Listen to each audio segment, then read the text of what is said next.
한 주간 하나님과의 교제하는 시간 속에서 행복자의 축복을 누리셨습니까? 점점점. 우리는 영적인 존재이기 때문에 하나님과 교제할 때 가장 행복해요. 그래서 이거를 한 번만 체험하면 되거든요. 근데 그 한 번을 체험하기까지 어떤 사람은 수많은 노력이 필요할 수도 있고, 또 어떤 사람은 금방 듣자마자 바로 그게 깨달아질 수도 있고, 하지만 빠르고 늦고가 중요한 게 아니라 하나님과 교제하는 축복은 하나님의 은혜라는 그 사실을 여러분들이 늘 말씀을 들으면서 확인하셔야 돼요. 결국은 하나님께서 내게 은혜를 주셔야만 하는구나. 내가 열심히 해서 나의 노력으로 누군가가 푸시를 해서, 물론 그 얘기를 듣고 그 시간표에 되어지는 거 맞기도 하죠. 근데 그 시간표에 되어지는 것 자체가 하나님의 은혜라는 거. 그래서 우리는 늘 하나님의 은혜가 필요한 존재라는 사실을 염두에 주셔야 돼요. 하나님의 은혜가 아니면은 한순간도 살아갈 수 없는 우리의 삶이라는 거. 하나님의 은혜가 아니면은 지금 당장 내 눈앞에 보이는 문제조차도 뛰어넘을 수 있는 힘이 없다는 거. 그 사실을 알고 늘 하나님의 은혜, 그 하나님의 은혜가 뭔지 우리가 말씀 속에서 늘 찾아 누리는 인생이 되길 바랍니다. 그러기 위해서 참 많은 일들이 있죠. 삶을 살아가다 보면 하루 속에서 한 10분 사이에서도 굉장히 많은 감정들이 오갈 수도 있고, 많은 일들이 오갈 수도 있고, 특히 일을 하는 사람들, 또 현장에 있는 사람들은 1분 1초가 막 바쁘게 이렇게 지나가는 것들 있을 수 있을 거예요. 근데 그 속에서 우리가 찾아 누려야 될 걸, 항상 감사할 것입니다. 무엇에 항상 감사하셔야 되냐? 하나님께서 우리를 영적인 존재로 창조하셨다는 거.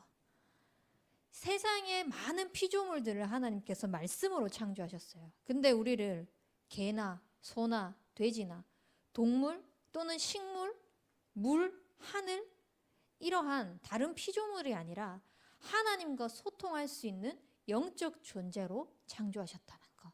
이 자체만으로도 여러분들은 항상 감사할 이유가 충분하죠. 왜? 하나님께서 유일하게 인간만 하나님의 형상대로 창조하셔서 하나님과 함께하는 그 축복을 주셨어요. 이 하나님과 함께하는 축복만으로도 어마어마하게 감사할 것인데, 이 땅에 있는 모든 생물을 정복하고 다스릴 수 있는 그 축복을 우리에게 주셨어요. 이것만으로도 참 감사한데,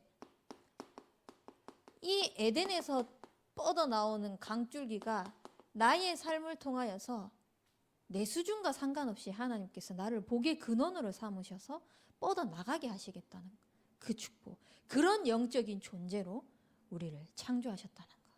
그래서 하나님이 영이시고 그 영인 하나님과 소통할 수 있는 영적 존재로 지음받은 우리는 항상 감사할 이유가 이거 자체만으로도 충분한 겁니다.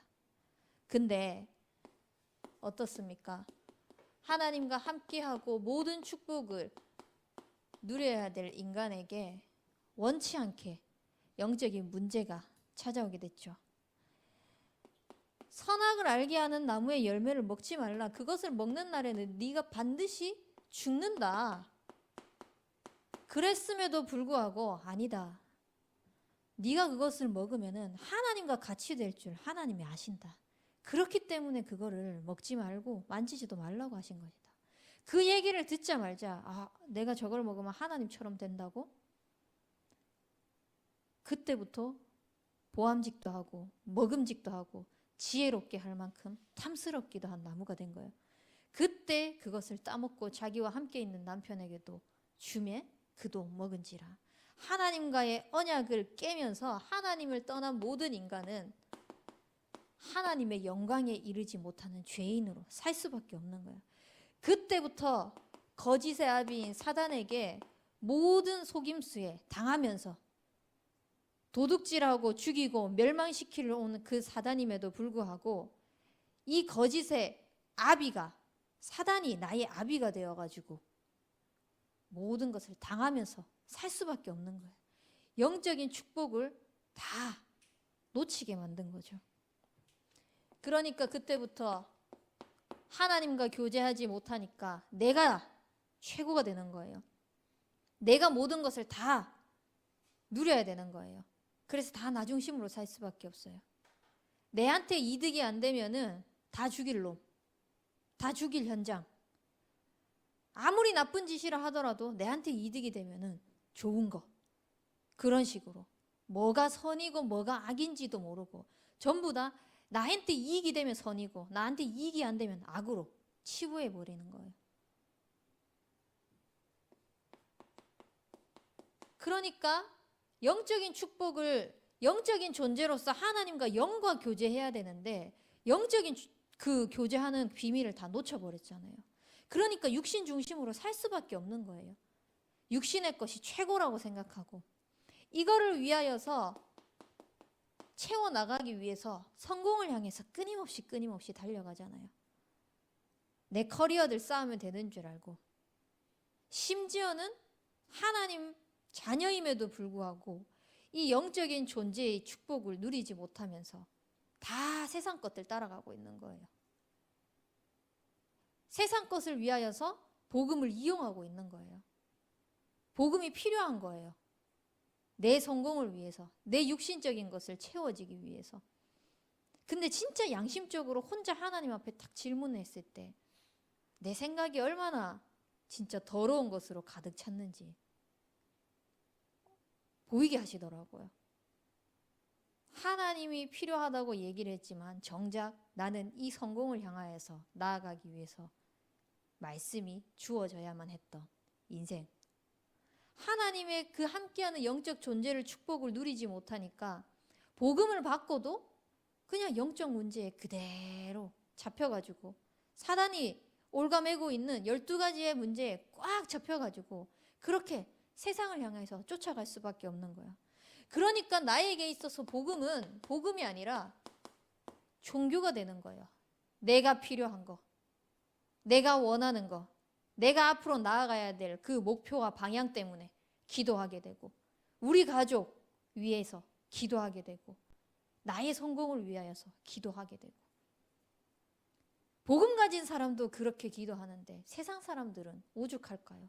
복음을 모르는 사람들은 더욱더 복음이 아니니까 종교에 빠져서 미신, 점술, 굿 귀신을 섬길 수밖에 없는 거죠. 그렇게 하면서 세상 지식 굉장히 쌓아갑니다.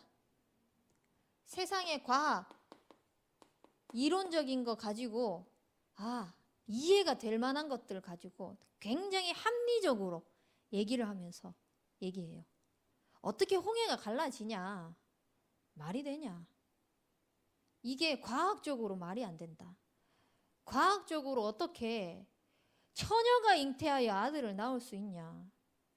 자녀가 나오는 것은 아이가 태어나는 것은 남자의 씨와 그러니까 정자와 난자가 만나가지고 생기는 건데 그거 다 거짓말 아니냐?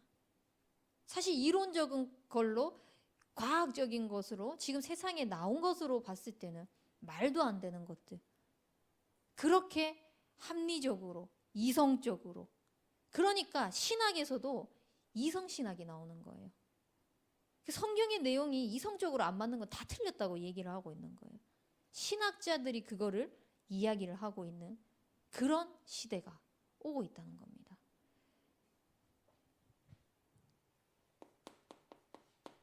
종교를 가진 사람들, 나의 업보다 지금 내가 이렇게 살고 있는 거는 과거에 어떻게 해서 결국은 그 결과로 지금 이렇게 살고 있는 거다. 그래서 앞으로 내 인생이 잘 되기 위해서는 잘 살아야 된다. 그게 남들 많이 도와주고 착하게 살고 사실 그거는 도덕적인 것이지 우리의 영이 살아나는 것은 아닌 거거든요. 도덕적으로 당연히 넘어진 사람을 일으켜 세워줘야 되고 다친 사람 치료해 줄 수 있어야 되고 양심적으로 윤리적인 것이잖아요. 근데 그거를 답인 양, 세상의 이치인 양 그렇게 얘기를 하면서 많이 가르치고 있어요. 우리는 그 세상 이론을 따라가지 않고 이 영적 문제에서 하나님께서 끄집어내어 주셨다는 거 얼마나 감사합니까? 이 자체만으로 우리는 감사할 이유가 충분하죠. 그것도 모자라서 하나님이 나를 하나님 자녀 안 삼을 수도 있잖아요. 근데 하나님께서 이처럼 사랑하셔서 독생자 아들 예수 그리스도를 보내주셔서 우리를 그 십자가의 보혈로 말미암아 하나님의 사랑을 입게 하시고 영원한 생명을 얻게 하셨어요. 이 영적인 축복을 그냥 갖다가 쏟아 부어 주신 거예요. 그러니까 얼마나 감사해요. 감사할 이유, 조건 충분하죠. 하나님 떠나서 방황할 수밖에 없는 나의 인생. 내가 그 길이요 진리요 생명이니 나로 말미암지 않고는 아버지께로 올 자가 없느니라. 그 예수 그리스도로 말미암아 하나님 만나는 길을 열어주신 선지자가 지금 나와 함께 하시잖아요. 진짜 억만 재앙 가운데에서 죽을 수밖에 없던 그 사망의 법에서 생명의 법으로 옮기셔가지고 나를 완전히 해방하신 그 축복, 그 제사장의 축복이 나에게 임하게 하시고 모든 저주 재앙을 무너뜨리신 예수 그리스도 나와 함께 하시잖아요. 이 영적인 축복 얼마나 감사합니까? 내 힘으로 사단 이길 수 있습니까? 사단에게 속기밖에 더합니까 우리는? 근데 하나님은 죄 없으신 분이 굳이 이 땅에 오셔가지고 십자가에서 모든 것을 해결하시고 마귀의 일을 멸하러 이 땅에 오신 왕으로 그 축복을 우리에게 주셨어요. 이 선지자 제사자 왕 대신 예수 그리스도께서 지금 나와 함께 하시는 거예요. 어떻게? 십자가에서 다 이루시고 영접하는 자에게, 그 이름을 믿는 자에게 하나님의 자녀가 되는 권세를 주셔서 나와 함께 하시는 거예요. 그냥 함께 하시는 것뿐만 아니라 이제는 진짜 내 인생을 내가 엮어서 살아가지 않아도 될 그 축복을 주신 거예요. 예수 그리스도께서 주인 되셔서. 지금까지는 내가 주인이라고 생각하면서 열심히 살아가니까 힘들 수밖에 없는 거예요. 내 노력으로 살아가니까 힘들 수밖에 없는 거예요. 한계에 부딪히거든요. 내 것으로는 한계에 부딪힐 수밖에 없어요. 내가 잘나봤자 얼마나 잘났겠어요. 내가 할 수 있으면 얼마나 잘할 수 있겠어요. 그러니까 아무리 하고 해서 노력해서 해도 내 한계에 부딪히니까 힘들 수밖에 없는데 그 예수 그리스도가 내 인생의 주인 되셔서 이제는 말씀으로 나를 엮어가시고 내 대신 내 인생을 살아가시면서 모든 것을 인도해 나가시니까 감사할 이유가 충분한 거죠. 그분이 지금 내 안에 성령으로 함께 계십니다. 그분이 나의 걸음이 한 치 앞을 모르는데요. 세상에 알 수도 없고 세상에서는 줄 수도 없는 그리스도 안에서의 그 평안함, 모든 길을 알려주시고 지도하시고 인도해 주시는 거예요. 지금까지 내 이름으로 아무것도 구하지 않았으나 구하라 그리하면 하나님께서 이루신다고 말씀하셨습니다. 우리에게 기도할 수 있는 힘을 주시고 축복을 주시고 그 기도에 응답까지 하시는 분이세요. 그분이 지금 나와 함께 하시고 내 인생을 이끌어 가시고 나의 모든 걸음 속에 나와 함께 하시는 것을 확인할 수 있다. 그것이 얼마나 감사한 겁니까? 여러분들 진짜 그리스도 한 분만으로 하나님이 내 인생에 책임지고 있다는 것 자체만으로도 감사가 회복되어진다? 그러면은 진짜 청년 전도 운동은 하나님이 하고 계시는 것을 확인할 수 있게 될 것입니다. 그러면 이 감사의 축복 속에서 우리가 사실 하나님께 보답한다라는 표현이 좀 그럴 수 있지만 굳이 표현을 한다면 우리가 보답해봐야 하나님께서 그 얼마나 우리가 하는 그게 뭐 하나님한테 얼마나 크게 미치겠어요, 사실. 근데 하나님은 그 작은 것만으로도 매우 기뻐하시는 거예요. 렘넌트 사역 하시는 분들은 알잖아요. 아이들이 사실 복음에 반응했을 때 얼마나 기쁩니까? 특히 말 안 듣는 아이들이 복음 한번 그 순간 딱 고백하면 얼마나 기분 좋습니까? 늘 사고뭉치인 아이가 있었어요.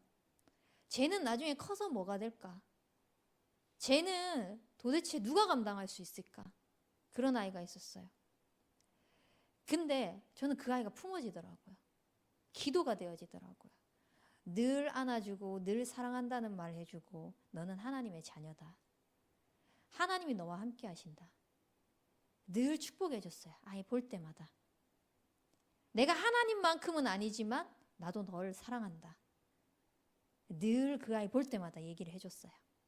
그러고 있다가 제가 센터에 갈 때는 웬만하면 화장을 안 하고 갔어요. 화장을 안 하고 가는데 이제 센터 끝나고 친구들이랑 약속이 있거나 다른 일정이 있을 때는 화장을 하고 가는 거예요. 그러면 애들이 물어보거든요. 쌤 오늘 마치고 어디 가요? 꼭 물어봐요. 그럴 때 이제 제가 한 번씩 장난친다고 하는 말이 쌤 어디 가요? 어디 가요? 네 마음속에 이렇게 얘기를 한단 말이에요. 그러면은 막 어떤 애들은 에이 그러면서 막 소스라치게 싫어하고 근데 사실 좋거든. 근데 이제 막 그렇게 표현하는 거예요. 근데 그 사고뭉치고 나중에 커서 뭐가 될까 늘 어른들의 걱정거리고 고민거리인 아이에게 그런 농담을 탁 던졌는데 그 아이가 이런 말을 하는 거예요. 제 마음속에는 예수님만 들어올 수 있어요. 아무나 못 들어와요. 이렇게 탁 얘기하는 거예요. 제가 그때 순간 울컥하더라고요. 제가 장난을 쳤는데 순간 울컥해가지고 뒤돌아서 막 울었거든요. 그만큼 감동에 그때 느꼈던 게 이 아이들이 안 듣고 있는 것 같지만 다 들어가고 있구나. 복음이 전달되어지고 있구나. 그리고 교사가 하는 그 뒷모습을 정말 보고 있구나. 참 많이 느끼게 됐어요. 하나님이 우리를 보실 때 어떤 마음일까요? 예배를 드리고 있는 우리의 모습, 어려운 일이 있을 때나 앞으로 중요한 일을 해나갈 때 하나님을 찾는 우리의 모습, 하나님을 향해 있는 우리의 모습 볼 때 얼마나 예뻐 보일까요? 얼마나 귀해 보일까요? 우리가 하나님께서 주시는 그 축복, 그 은혜에 대한 감사에 보답하는 게 말씀을 통해서 하나님 끊임없이 우리에게 명령하고 계세요. 이번 주 강단에서도 말씀하셨듯이 하나님이 명령하시는 것에 우리는 아멘하고 순종하는 게 진짜 그 감사에 보답하는 거예요. 내 수준은 안 되는데요. 지금 말씀과 나의 상황은 너무 거리가 먼데요. 상관없어요. 하나님이 하시겠다잖아요. 내 상황, 내 능력, 내 수준, 지금 내 형편 모르고 하나님께서 말씀 던지는 거 아니시거든요. 근데 언약 붙잡은 자에게 하나님께서 그것을 성취하신다고 하시는 거예요. 언약 안 붙잡아도 그 일은 이루어져요. 근데 언약 안 붙잡잖아요. 이루어지고 있는지를 모르고 있는 거예요. 무뎌지는 거예요. 감각이 없는 거예요. 영적으로. 그러니까 우리는 하나님이 명령하시잖아요. 그러면 지금 나는 안 되지만 하나님 지금 나 아시잖아요. 하나님 나 아시잖아요. 근데 하나님이 하신다고 하니까 아멘 하겠습니다. 그때 하나님이 하세요. 하나님이 하시는 걸 보게 될 거예요. 그래서 우리에게 주신 그 지상 명령이 뭡니까? 모든 족속에게서 가서 아버지께서 분부한 것을 가르쳐 지키게 하라고 말씀하셨습니다. 이 모든 현장을 237과 연결시켜가지고 진짜 나의 현장이 237과 연결되어질 수 있도록 렘넌트 현장에 있습니까? 그것이 237과 연결되어질 수 있도록. 지금 작은 현장에 맡은 부분이 있습니까? 그것이 237과 연결되어질 수 있도록. 이곳에서 하나님께서 도대체 어떤 237을 원하실까? 각자에게 다 달라요. 각자가 똑같은 그 렘넌트 현장에 있다고 할지라도 내게 주신 그 237은 달라요. 똑같이 RSS에 있다고 할지라도 김 간사님에게 준 거, 영서 씨에게 준 거 달라요. 하나님이 각자 시간표에 맞게 주신 그 237이 있어요. 그거를 발견해 나가는 거예요. 말씀 속에서 구체적으로. 일단 모른다. 그럼 237 단어가 나왔잖아요. 붙잡고 기도하는 거예요. 내게 주신 237이 뭡니까? 하나님이 이 현장에 원하시는 237이 뭡니까? 계속 기도하고 질문하는 거예요. 그러면 말씀을 통해서 또 구체적으로 나와요. 내가 해야 될 것, 실천사항들, 갱신해야 될 것들, 도전해야 될 것들 계속 나오는 거예요. 그거 가지고 또 실행에 옮기는 거예요. 오늘 말씀처럼 반석 위에 지은 그 지혜로운 사람같이 하나님의 말씀이 떨어지면 실행하는 거예요. 내 수준이 안 되더라도 일단은 해보는 거예요. 해보면 하나님이 그거 아니다. 방향 트세요. 바울은요. 아시아로 복음 전하러 가겠다 했거든요. 근데 복음 전하러 가는 그 길을 하나님께서 막으셨어요. 왜? 로마도 보아야 하기 때문에 마게도냐로 돌리셨거든요. 그게 하나님의 방법인 거예요. 그래서 나는 복음 때문에 하고 있는데 왜 자꾸 막히지? 이게 아니라 이 뒤에 하나님의 숨은 계획이 뭔가 계속 기도하면서 질문하는 거예요. 그리고 찾아 나가는 거예요. 또 말씀 속에서. 그러면 나의 237 속에서 진짜 귀신에게 눌려있는 사람들, 치유받아야 될 사람들 너무 많아요. 숨은 문제로 고통당하는 사람들 너무 많아요. 말 못할 문제 가지고 있는 사람 너무 많아요. 근데 그 현장을 두고 기도하잖아요. 내가 굳이 찾아가지 않아도 찾아오게 돼 있어요. 그 사람에게 답을 주는 거예요. 복음의 답을 주는 거예요. 그리고 그 모든 사람들을 서밋으로 세우는 겁니다. 서밋, 다른 게 서밋이 아니에요. 내게 주어진 그 237의 현장 속에서 죽어가는 영혼들 치유하잖아요. 그 사람들이 치유되면은 서밋으로 가는 거예요. 그냥 237 따로 있고 치유 따로 있고 서밋 따로 있고 이게 아니라 237 현장이 하나님께서 원하시는 치유의 현장이고 그곳이 곧 서밋으로 가는 최고의 길이라는 거. 그래서 여러분들이 진짜 하나님이 주시는 그 말씀 가지고 명령에 순종하는 그 하나님이 주신 축복에 감사에 보답하는 그런 은혜가 있기를 바랍니다. 그래서 우리 교회에게 주신 지상 과제가 뭡니까? 우리 교회를 통하여서 호남 600지교에 그 다음에 세계 7,000 전문 지도자 8번째 렘넌트 키우는 그 일에 우리 교회를 사용하신다고 말씀하셨어요. 호남, 세계, 후대복음화 더 이상은 구호가 되어지지 않도록 진짜 하나님이 우리에게 주신 언약이 되어지고 우리가 해야 될 그 과제가 되어질 수 있도록. 여러분들 학교에서 숙제가 주어지잖아요. 과제가 주어지잖아요. 그럼 어떡합니까? 성적 유지하기 위해서라도 어쨌든 제출을 하잖아요. 잘 하지는 못하더라도 제출하기라도 하려고 하지 않습니까? 하물며 세상의 과제도 그렇게 해나가는데 하나님이 우리에게 주신 그 과제 어려운 거 아니에요. 말씀 따라가서 순종만 하면 된다니까. 하나님이 그러면 하신다니까요. 그 일을 위하여서 111 운동. 나의 한 지역은 어디입니까? 내가 처한 곳 정리해 보세요. 지금 내가 있는 현장, 일단 지역부터 해가지고 내가 있는 그 맡고 있는 분야, 전공 이런 것도 한번 정리해 보세요. 그게 여러분들의 미래의 중직자로서 앞으로 한 지교에 감당해야 될 그 시작인 겁니다. 그리고 한 나라, 뭐가 있습니까? 각자가 품고 있는 나라가 있겠죠. 혹시 없으면은 우리 교회 그 주보 뒤에 나오잖아요. 미주, 유럽 쭉 나옵니다. 기도하고 있는 선교 현장. 그 현장을 두고 먼저 기도하세요. 그리고 교회에서 하는 그 기도 제목이 내 것이 되어질 수 있도록. 그리고 한 인재라고 해가지고 꼭 한 명을 찝을 수도 있겠죠. 더 품겨지는 사람이 있을 수 있으니까 그 사람도 한 명의 인재 많습니다. 기관을 맡고 있으면 그 현장이 또 나의 한 후대가 될 수 있고 한 인재가 될 수 있는 거예요. 저에게는 어디겠습니까? 당연히 대학 청년부죠. 그리고 대학 청년부를 통하여서 연결되어진 각 계층의 그 렘넌트 현장인 겁니다. 그래서 저에게는 그냥 모든 계층이 다 한 인재인 거예요. 저에게 있어서는. 참 감사하죠. 그리고 우리 사무엘.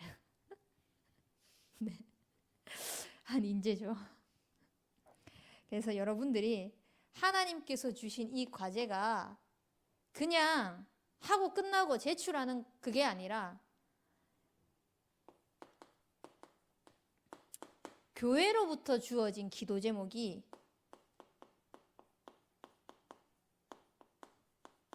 나의 기도 제목이 되어질 수 있도록 딱 붙잡는 겁니다.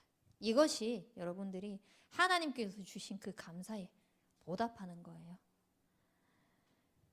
이렇게 되어지면은 하지 마라 해도 그냥 되어 있어요. 그 자리에 서 있게 돼요. 증인으로. 왜냐? 하나님이 되리라고 말씀하셨기 때문에. 그래서 진짜 그리스도로 완전하고 충분하고 모든 것이 맞는지. 제가 예전에 한 렘넌트에게 이제 너에게 그리스도가 완전하고 충분하고 모든 것이 맞는지 한번 매일 점검을 해봐라. 그래서 이제 그걸 기도 수첩을 같이 확인했을 때가 있었거든요. 그거를 체크를 하는데 그리스도는 완전하고 그리스도는 충분하다. 늘 동그라미가 돼 있는 거예요. 근데 나에게 있어서 그리스도는 모든 것이다. 거기에 이제 세모가 되어 있더라고요. 그래서 왜 그러냐 물어봤거든요. 솔직히 그리스도보다 다른 것이 더 필요할 때가 많다. 지금 당장 내 눈앞에서 그리스도로 채워지지 않는 거죠. 지금 당장 눈앞에 문제 해결하는 게 시급하니까 그 문제 해결하기 위해서 방법적인 거, 그 방법이 모든 것인 거예요. 예를 들어서 돈으로 해결해야 된다. 그래서 돈으로 해결됐다. 그 순간 돈이 모든 것인 거예요. 그 아이에게는. 그리고 친구가 그걸 해결해줬다. 친구가 모든 것인 거예요. 순간순간 그 해결되어야 될 문제가 그리스도가 찾아지지 않고 자꾸 방법적인 것으로 해결하고 방법적인 것으로 뭔가 눈에 보이는 것으로 해결이 되어지다 보니까 그걸 찾는 게 습관이 되다 보니까 때로는 그리스도가 모든 것이 맞다고는 생각하지만 또 때로는 아닌 거예요. 모든 것이. 그래서 다른 것들도 그리스도보다 좋은 게 더 있다는 거죠. 그렇게 고백을 하더라고요. 그 렘넌트가. 그래서 그래 어떻게 보면 솔직한 거다 그게. 나도 그럴 때가 있었다. 그럴 때가 있었다라는 게 솔직히 나도 지금도 그럴 때가 있다. 근데 그 순간 하나님 앞에 또 무릎 꿇는다. 하나님, 내가 하나님보다 더 사랑하는 걸 찾고 있는 지금 나의 모습이 보인다. 진짜 이것으로 만족하지 않을 수 있는 인생이 되게 해달라고 하나님 앞에 무릎 꿇는다. 하나님께 기도한다. 그 아이가 좀 알아듣는 것 같더라고요. 그 후에 이렇게 계속해서 저랑 포럼하고 말씀 듣고 이렇게 하면서 조금씩 하나님으로 이렇게 채워나가는 그런 시간들을 가졌는데 여러분들이 정말 그리스도로 완전하고 충분하고 모든 것이다 라는 게 실제 고백되어지고 믿어지고 내 것이 되어지잖아요. 그러면 순간순간 보는 것들이 달라질 것이고 순간순간 선택하는 게 달라질 것이고 순간순간 행동하는 거, 말하는 게 달라질 거예요. 그래서 여러분들이 정말 내 인생은 그리스도로 완전하고 충분하고 모든 것이 맞는지 한번 점검해 보세요. 그렇게 점검하면서 다른 거 구하지 말고요. 하나님은 늘 성령 충만하기를 원하세요.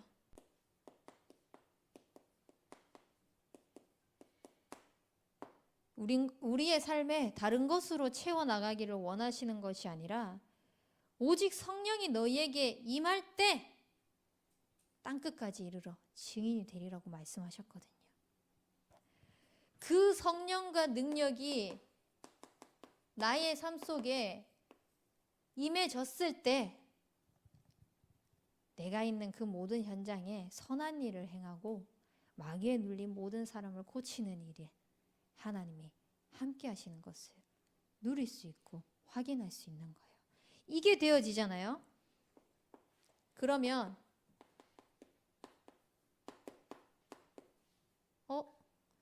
내 삶과 상관없이 내 언변과 상관없이 하나님께서 예비해 놓은 하나님께서 작정해 놓은 영세전에 창세전에 복음받을 자, 구원받을 자 예비해 놓으신 것을 알게 될 거예요.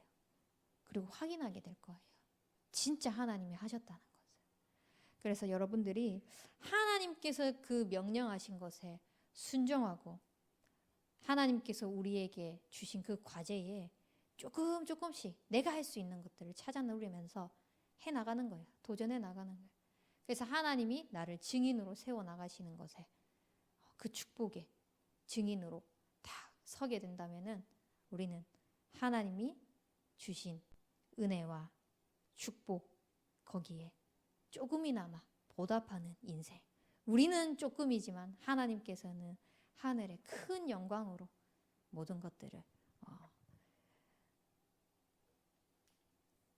주실 것입니다. 그래서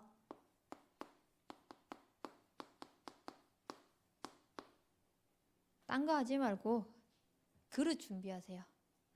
반석 위에 딱 세워질 수 있도록 준비를 하는 거예요. 어떤 준비?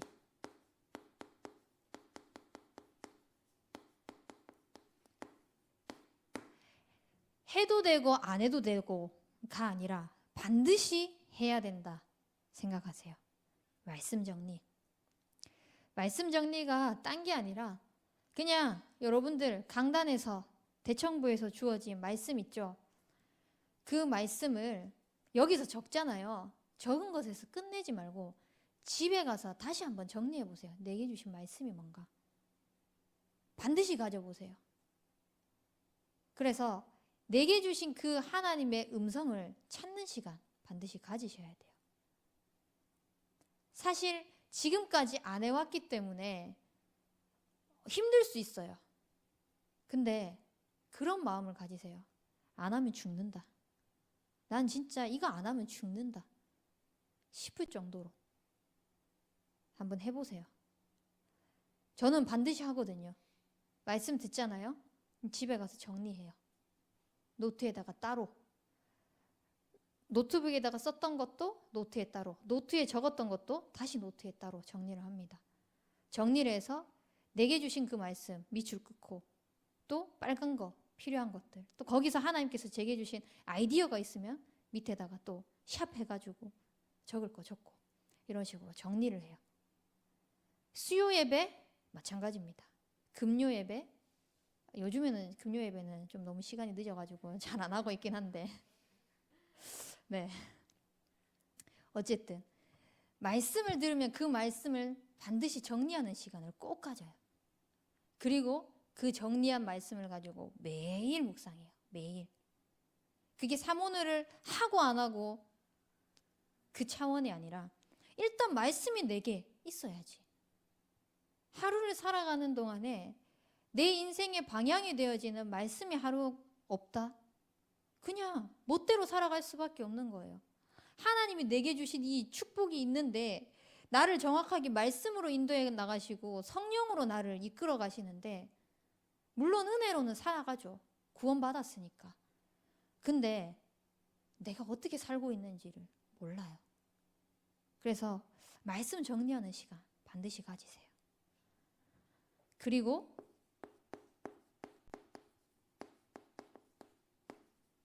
기도 정리하는 시간 반드시 가지세요.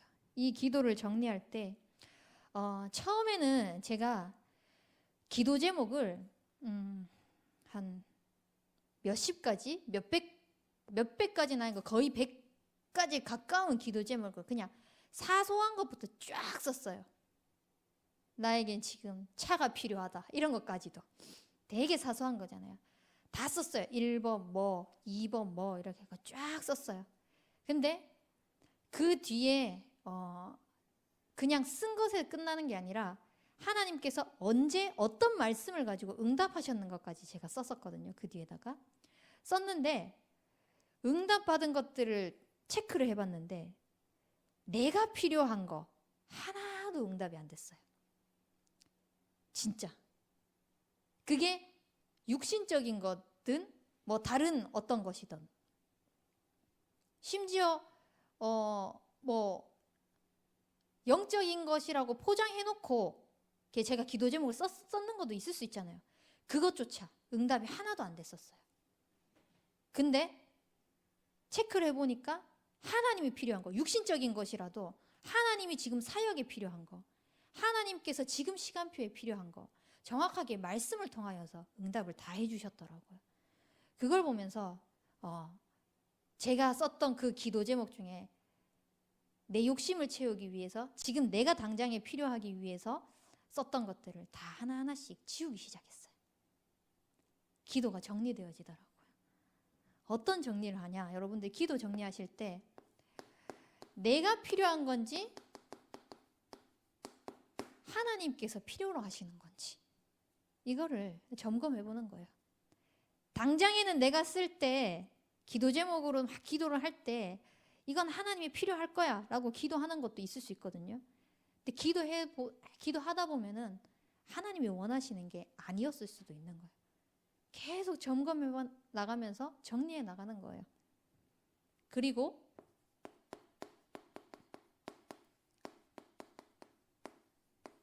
전도를 정리해 나가세요. 일단 여러분들의 가정 가문에 불신자들 있죠. 또 복음화되지 않은 사람들 있죠. 교회화되지 않은 사람들 있죠. 그 사람들.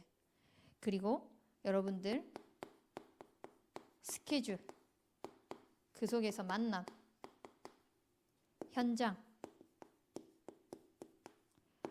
이런 것들을 두고 한번 그 현장들을 정리해 보세요. 정리해 나가다 보면은 하나님의 시간표에 딱 맞게 구원받을 자가 작정되어 있구나 라는 것을 보게 하실 거예요. 심지어는 내가 못해가지고 그냥 구원의 길 글자 그대로만 읽었는데도 복음을 받는 사람도 있는 거예요. 그건 하나님의 시간표, 내가 하는 거 아니. 근데 하나님이 하시는 그 시간표에 나는 뭐 하고 있었나? 영적으로 무지해가지고 영적인 것 다 놓치고 축복 받아놓고도 그냥 멍청하게 살고 있지는 않은지 진짜 점검해 보셔야 돼요. 반석 위에 절대 무너지지 않도록, 비가 오고 뭐 창수가 나고 바람이 불지라도 무너지지 않는 게 반석 위에 세운 거예요. 우리에게 반석은 뭡니까? 그리스도 예수 안에 있는 겁니다. 그 말씀 위에 세워진 거예요. 근데 많은 사람들은 모래 위에 계속 바벨탑을 쌓아가고 있어요. 높이 쌓으면 쌓을수록 그거는 무너지는 건 한순간이고 높을수록 더 타격은 크잖아요. 우린 그런 어리석은 짓 하지 말고 진짜 하나님께서 주신 말씀과 기도가 정리가 되어져서 하나님이 쓰신 그 그릇을 준비하세요. 하나님이 쓰시는 그때에 내가 아무것도 할 수 없다? 준비가 안 돼가지고 얼마나 억울합니까? 준비하세요. 그리고 자세를 갖추는 겁니다. 자세를 갖춘다라고 했을 때 바른 자세, 뭐 올바른 행동 얘기할 수 있지만 진짜 제대로 자세를 갖추려면은 갱신해야 돼요. 앞으로 내 삶이 계속 이렇게 살아도 되겠다 싶으면 계속 그렇게 사세요. 그래 살면 돼요. 근데 더 이상 나는 이렇게 살면 안 되겠다. 빨리 갱신하셔야겠죠. 나를 믿지 마세요. 금요 전략 때인가요? 목사님께서 말씀하셨죠. 제가 다른 사람에게는 웬만하면 다 오케이거든요.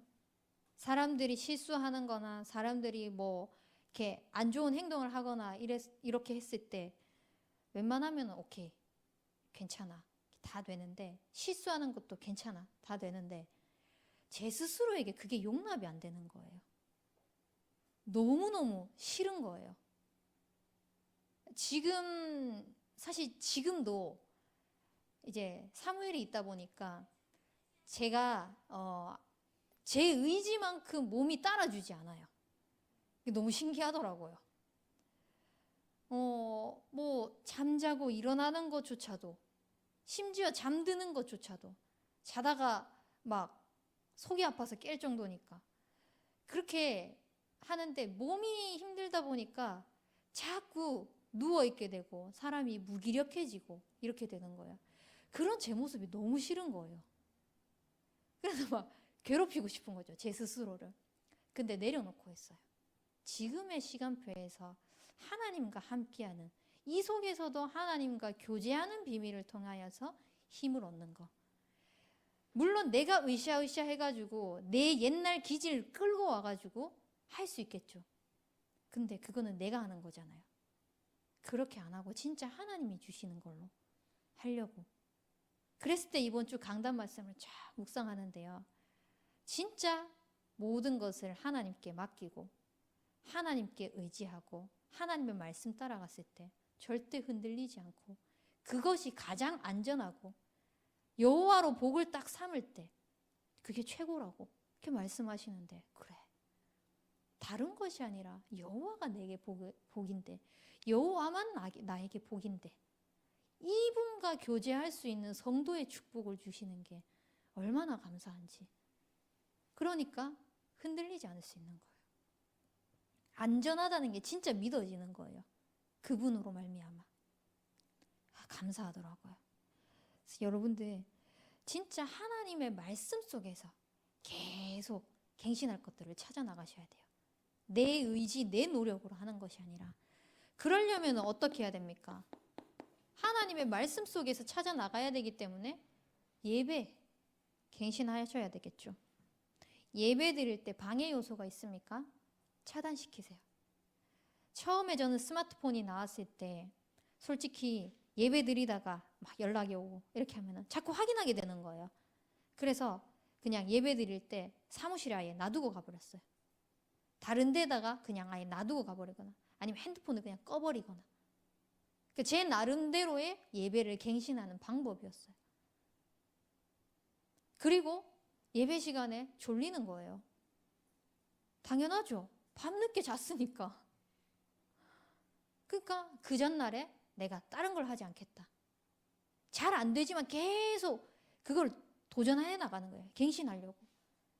왜냐, 예배에 집중하지 못하면은 결국은 한 주를 망쳐버리는데, 한 주가 어디 있습니까? 그 하루 예배 망치니까 한 달, 두 달이 그게 영적 상태가 이어져 버리더라고요. 저는 그렇더라고요. 그래서 더 이상 사단에게 예배는 빼앗기지 않아야 되겠다. 그냥 결단하고 제가 할 수 있는 거, 작은 거 결단하면서 갱신해 나가는 것들 실천을 했어요. 여러분들이 예배를 드릴 때 예배를 갱신해 나가야 되는데 혹시 방해 요소가 뭐가 있습니까? 그것을 위하여서 내가 실천하고 도전해 나갈 것이 뭐가 있습니까?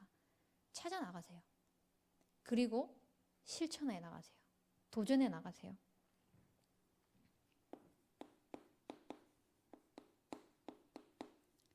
그리고 헌금입니다.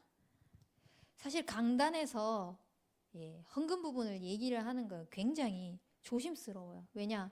이게 돈과 관련되어 있다 보니까 시험 드는 사람들이 굉장히 많더라고요. 네. 근데 그거는 어쩔 수 없이 이제 그 사람의 시간표인 거고, 그걸 가지고 뭐 우리가 그 사람이 잘못됐다, 또 뭐 왈가왈부 할 건 없이 우리는 지금부터 준비해 나가세요. 헌금 어떻게 하고 있는지 한번 점검해 보세요. 저는 처음에 헌금을 할 때는 제 쓸 것 다 쓰고 헌금을 했어요. 아무것도 몰랐을 때. 근데 이거는 내 것이 아니다. 하나님의 것이다. 라고 딱 결단이 되고 말씀 속에서 그게 깨달아지는 순간 월급을 받으면 헌금부터 딱 떼놨어요. 헌금할 것을 먼저 돈을 다 빼놨어요. 그거부터 시작을 했어요. 그래서 11조 그 안에서 이제 내가 한 달에 써야 될 것들 어떤 건지 이제 생각하면서 헌금 얼마 이렇게. 그리고 나서 갱신했던 게 이제 100%라는 것이 있다면은 거기서 100% 중에서 40%는 헌금, 30%는 생활비, 30%는 그 저축. 이렇게 제 경제를 지금은 그렇게 관리를 하고 있어요. 여기까지 지금 갱신을 해온 지금 제 과정은 그렇습니다. 여러분들은 여러분들의 그 시간표 속에서 어떻게 헌금을 하나님께 드리고 있는지 한번 점검해보고, 아직까지 하나님 앞에 드려지는 게 힘들다. 그럼 드려지는 것부터 도전하세요. 드려지고 있다. 여기서 내가 어떻게 하면 하나님께 조금 더 쓰임받을 수 있을지에 대한 부분들을 계획하고 하는 거예요. 지금 시간표는 난 여기까지인 것 같다. 그러면 지금 그걸 가지고 그대로 유지하면서 인도받는 거예요. 그래서 여러분들이 일단은 헌금을 할 때 절대 빼먹지 마세요. 11조, 건축헌금, 선교헌금, 렘넌트 헌금. 4대 헌금이라고 하죠. 이제 RUTC라고 생각하면 되는데요. 반드시 이거는 11조는 당연히 하나님께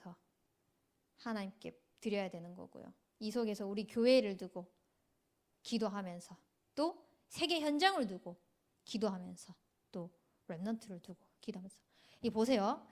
11조는 원래 하나님 거예요. 건축은 이 지역의 재앙을 담당하는 이 교회를 하나님께서 세우셨거든요. 한 지교회예요. 선교 한 나라예요. RUTC, 렘넌트 한 인재예요. 헌금이요, 그냥 드려지는 것 같지만 그냥이 하나도 없어요. 얼마나 이 교회의 이 언약의 흐름 속에서 완벽하게, 과연 목사님께서 호세오의 언약을 잡았을 때 이걸 생각하고 잡으셨을까? 솔직히 아닐 거거든요.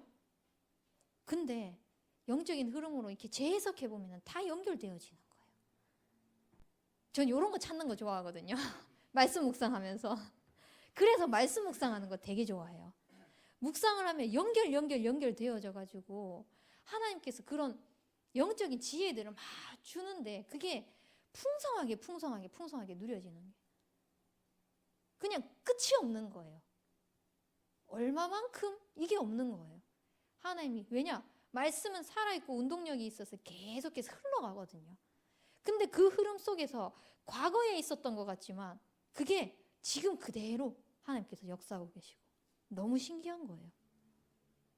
여러분들이 이런 축복들 함께 누려나가면서 그릇 준비해 나가시고요. 여러분들이 맡고 있는 그 일에 헌신하는 부분, 어떤 면에서는 교만하다고 생각할 수 있어요. 근데 이런 자세를 가지고 했으면 좋겠어요. 내가 없으면 안 된다. 대부분 특히 요즘 사람들은 어떤 마인드를 가지고 있냐? 내가 아니어도 누구 할 사람은 있겠지. 나 아니어도 누가 하겠지. 이런 생각 가지고 하거든요. 근데 그 현장에 내가 없으면 그 일이 안 돌아갈 만큼 성공시켜버리세요. 맡은 분야. 그렇다고 해가지고 내가 거기를 장악하고 진짜 내가 없으면 안 되도록 만드는 것이 아니라, 그 현장에 나만큼 할 사람 제자를 두고 기도하는 거예요. 또 세우고 나는 나와서 다른 현장을 살릴 수 있도록. 전 늘 그걸 기도하고 있거든요. 지금 사역 현장 막 뛰고 있지만 그 현장을 두고서도 기도해요. 이 현장에 내가 빠져나오더라도 어떤 랩넌트가 들어갈까? 또 어떤 중직자가 들어가서 이 현장을 살릴 수 있을까? 그거 기도하면서 하고 있어요. 내가 거기 벗어나기 위해서 제자를 세우는 것이 아니라 진짜 함께 복음 운동, 말씀 운동을 위하여서 하나님께서 원하시는 제자, 시간표에 맞는 제자. 그러니까 한 사람을 볼 때 그냥 볼 수가 없는 거죠. 그 사람의 장점을 보게 되고 그 사람이 할 수 있는 걸 보게 되고 그 사람이 이 속에 함께 했으면 좋겠다. 충분히 할 수 있음에도 불구하고 그 자리가 안 주어지니까 못하는 사람들도 되게 많이 있거든요. 그래서 여러분들도 함께 기도해 나가시면서 내가 있는 그 작은 거, 하고 있는 작은 거, 맡은 거 성공시켜 나가면서 이 뒤에 누가 함께 이 일을 하면은 더 시너지 효과가 날 수 있겠다라는 것을 생각하면서 헌신을 하는 거예요. 그리고 준비합니다. 그릇을. 영적 눈이 열리도록.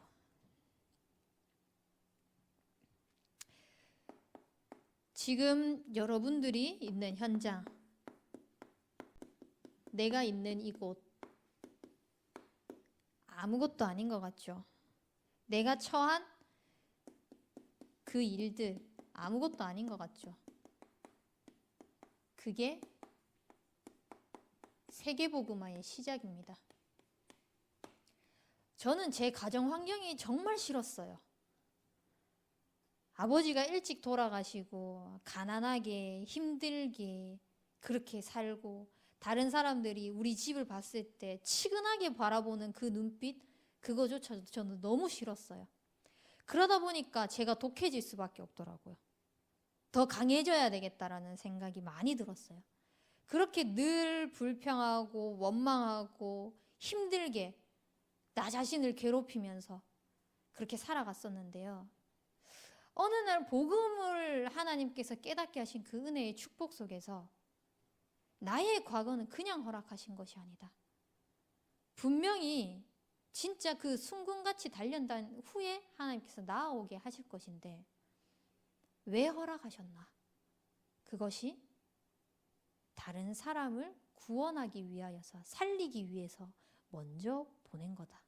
창세기 45장 5절 말씀을 하나님께서 다 말씀으로 제게 주셨어요. 그러니까 제 과거가 달리 보이는 거예요.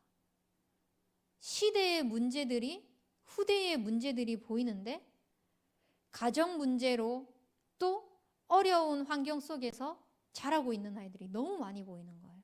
근데 그뿐만 아니라 집안은 잘 살고 있는데 진짜 숨은 문제로 상처, 원망, 그 뾰족뾰족한 가시들 숨기고 있지만 그게 너무 그 아이들에게는 커서 다 튀어나와 보일 정도로 보이는데 하나님께서 이거를 바르게 보게 하기 위하여서 나의 과거를 허락하셨구나.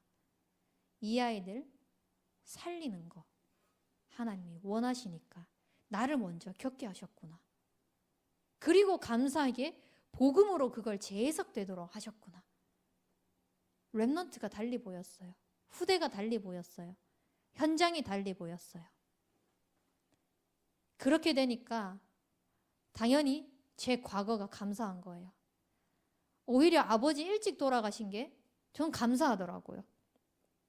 만약에 그 아버지가 살아계셨더라면 이렇게 깊이 복음 속으로 들어갈 수 있었을까? 근데 저희 아버지가 돌아가시고 난 다음에 보험금이 IMF 때였는데 2억 원이라는 돈이 나왔거든요. 지금도 사실 2억은 크잖아요.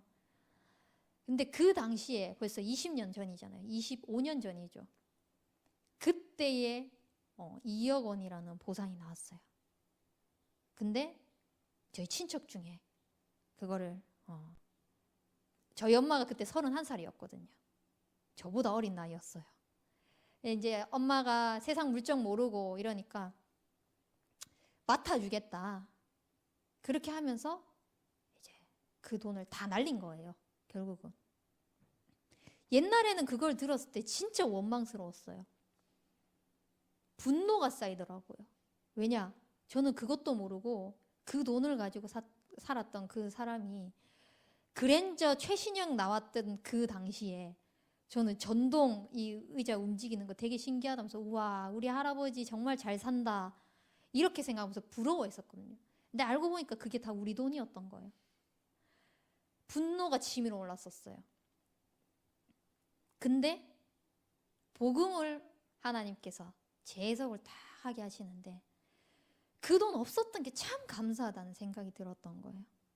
만약에 그 당시에 그 돈이 있었더라면 사실 강남에 빌딩 하나 정도는 살 수 있는 그런 시기였기 때문에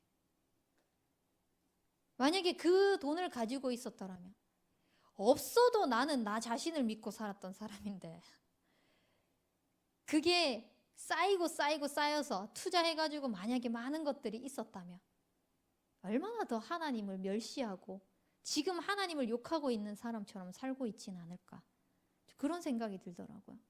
그래서 감사하다. 그 당시에 그게 없었던 게. 전 되게 감사했어요. 지금도 감사해요. 그분들에게 복음을 말하면은요, 우리에게 찍소리도 못해요. 자기네들이 잘못한 게 있기 때문에. 근데 또 나름 자존심은 있으니까 믿지는 않더라고요. 그래도 그런 고백은 하더라고요. 언젠가는 나도 믿을 날이 오지는 않겠냐 이런 말을 하더라고요. 그렇게 고집을 부리고 했던 그분들이 떵떵거리고 살던 그 사람들이 그 얘기를 듣는데 전 되게 좋았어요. 그래, 그리스도 이름 앞에 무릎 꿇는 날. 옛날에는 우리 집에 너네가 잘못했으니까 내한테 무릎 꿇어야지. 우리 엄마 힘들게 했으니까 무릎 꿇어야지. 이런 생각을 하면서 살았거든요. 그게 아니라 그리스도 이름 앞에 무릎 꿇는 날이 온다. 그 상상만 해도 지금 되게 행복해요. 되게 즐거워요. 여러분들이 진짜 영적인 눈이 열린다. 감사할 것밖에 없어요. 문제 아닌 것을 알기 때문에 감사할 것밖에 없는 거예요. 그래서 눈에 보이는 거 보면서 생각하고 판단하지 마시고요. 조금만 넓게, 조금만 깊게, 조금만 높게 바라보세요. 그러면 많은 것들이 달라질 거예요. 또 많은 것들이 보이게 될 것이고요. 이것을 세상적인 눈이 아니라 영적인 눈을 가지고 보시는 겁니다. 이렇게 되면은 우리는 다른 것이 아니라 모든 것을 하나님 입장에서 딱 생각할 수 있게 돼요.